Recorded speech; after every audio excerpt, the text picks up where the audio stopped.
రంగానికి ఇది ఒక మైలురాయి. హార్టికల్చర్ ఆయిల్ పామ్ సాగు తెలంగాణలో 12.12 లక్షల ఎకరాల్లో ఉద్యాన పంటల సాగు ద్వారా 53.06 లక్షల మెట్రిక్ టన్నుల ఉత్పత్తి జరుగుతూ ఉంది.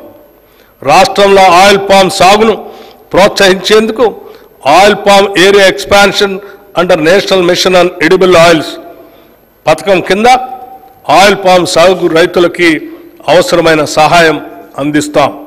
2024-25లో రాష్ట్రంలో 1 లక్ష ఎకరాల ఆయిల్ పామ్ సాగు చేసేలాగా లక్ష్యంగా పెట్టుకున్నాం. ఇప్పటికే 77,857 ఎకరాలకి రిజిస్ట్రేషన్ జరగగా 23,131 ఎకరాలకి అనుమతులు కూడా ఇవ్వటం జరిగింది. వచ్చిన మొత్తం రిజిస్ట్రేషన్లకి ఈ నెలలోనే ప్లాంటేషన్ మరియు డ్రిప్ అనుమతులు కూడా ఇవ్వాలని లక్ష్యంగా పెట్టుకున్నాం. నాణ్యమైన విత్తనాలు లభిస్తేనే రైతుకు సరైన దిగుబడి వస్తుంది.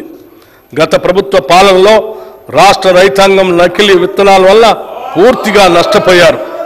రైతాంగం అప్పులు తెచ్చి పెట్టిన పెట్టుబడి నకిలీ విత్తనాల కారణంగా మొత్తం వృధా అవుతుంది.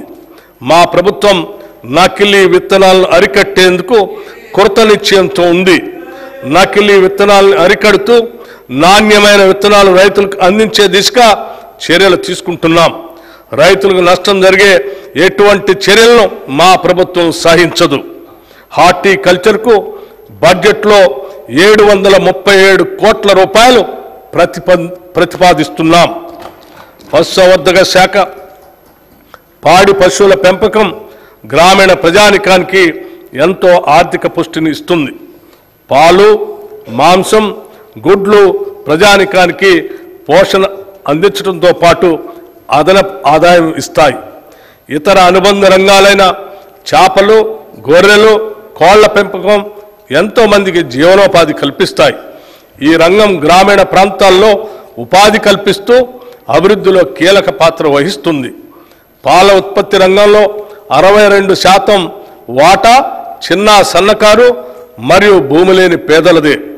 వారు రాష్ట్రంలోని పశు సంపదలో 70% వాటా పొంది ఉన్నారు. ఈ రంగంలో రాష్ట్రం 326.39 లక్షల పశు సంపదతో దేశంలో 8వ స్థానంలో ఉంది. పశు సంవర్ధక రంగానికి ఈ బడ్జెట్లో 1,980 కోట్ల రూపాయలు ప్రతిపాదిస్తున్నాము. అభయహస్తం 6 హామీలకు సంబంధించి మహిళలను మహాలక్ష్మిగా గౌరవించడం మన సంస్కృతి. మహాలక్ష్మి పథకం కింద తెలంగాణ